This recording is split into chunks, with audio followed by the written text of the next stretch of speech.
श्री गणेश जन्म, महिमा और लीलाओं की महाकथा। एक, जन्म और माता का आदेश।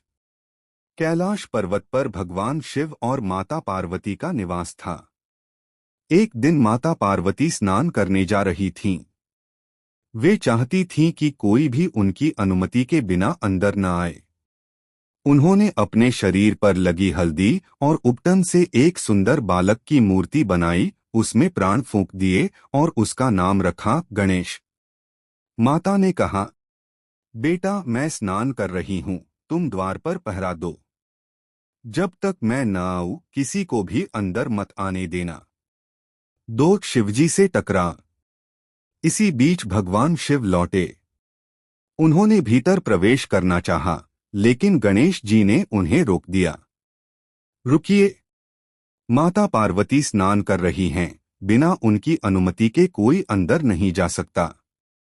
शिवजी ने कहा, मैं इस घर का स्वामी हूं, मुझे कौन रोक सकता है। गणेश जी ने दृढ़ता से उत्तर दिया, मेरे लिए माता का आदेश सबसे बड़ा है। शिवजी का क्रोध बढ़ गया। उन्होंने अपने गणों को आदेश दिया कि गणेश जी को हटाएं, लेकिन गणेश जी ने सभी को हरा दिया। अंत में क्रोधित शिवजी ने त्रिशूल से उनका सिर काट दिया। 3, माता का शोक और पुनर्जीवन। माता पार्वती बाहर आईं और अपने पुत्र को मृत देखकर क्रोध और दुख से भर गईं। उन्होंने देवताओं से कहा, यदि मेरे पुत्र को जीवनदान नहीं मिला तो मैं अपनी शक्ति से तीनों लोकों को नष्ट कर दूंगी। देवताओं के निवेदन पर शिवजी ने अपने गणों को आदेश दिया, उत्तर दिशा में जाओ और जो पहला जीव मिले उसका सिर लेकर आओ। गणों को सबसे पहले एक हाथी का बच्चा मिला। उसका सिर लेकर आए। शिवजी ने मंत्रों से वह सिर गणेश जी के शरीर पर लगाया और प्राण फूंक दिए। गणेश जी जीवित हो उठे। माता पार्वती प्रसन्न हुई। शिवजी ने उन्हें आशीर्वाद दिया, आज से तुम प्रथम पूजनीय रहोगे। कोई भी शुभ कार्य तुम्हारे नाम के बिना आरंभ नहीं होगा।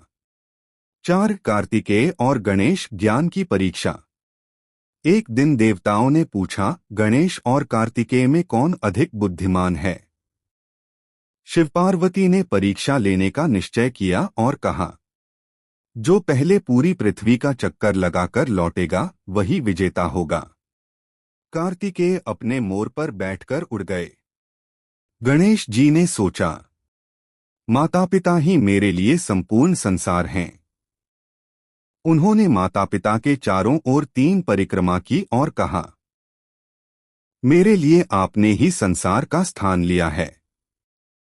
शिव पार्वती ने उन्हें बुद्धि और ज्ञान का देवता घोषित किया। 5, महाभारत का लेखन। ऋषि व्यास ने महाभारत रचना का संकल्प किया और गणेश जी से इसे लिखने का आग्रह किया। गणेश जी ने शर्त रखी, मैं बिना रुके लिखूंगा, लेकिन आप भी बिना रुके बोलेंगे। व्यास जी ने कहा, आप अर्थ समझे बिना नहीं लिखेंगे। लेखन आरंभ हुआ। जब व्यास जी को विश्राम चाहिए होता तो वे कठिन श्लोक बोलते, जिससे गणेश जी को सोचने में समय लगे। इस तरह महाभारत पूरी हुई और गणेश जी लेखन और बुद्धि के देवता कहलाए। 6, चंद्रमा का श्राप।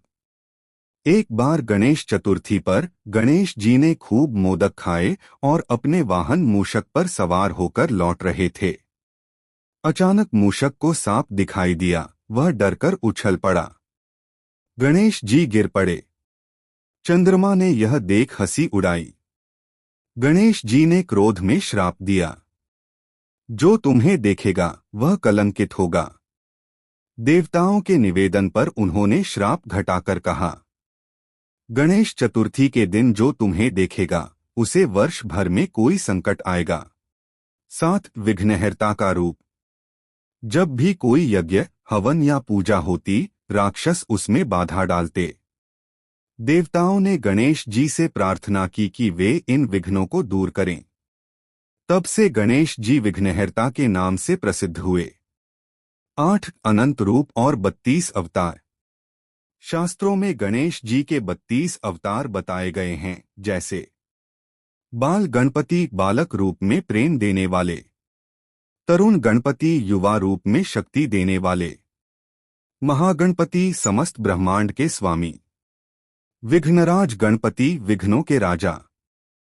हर रूप की अपनी विशेष पूजा और कथा है। 9 मोदक और प्रसन्नता का संदेश। गणेश जी को मोदक अत्यंत प्रिय हैं, जो ज्ञान और आनंद का प्रतीक है। वे सिखाते हैं कि जीवन में मीठा स्वभाव और संतोष सबसे बड़ा धन है। 10 अंतिम संदेश। गणेश जी की कथाएं हमें 3 मुख्य बातें सिखाती हैं। 1 माता पिता का सम्मान, जैसे उन्होंने माता के आदेश को सबसे ऊपर रखा। 2 बुद्धि का महत्व, कार्तिकेय के साथ हुई परीक्षा में। 3 विघ्नों से लड़ने की शक्ति, जैसे यज्ञों और पूजाओं में।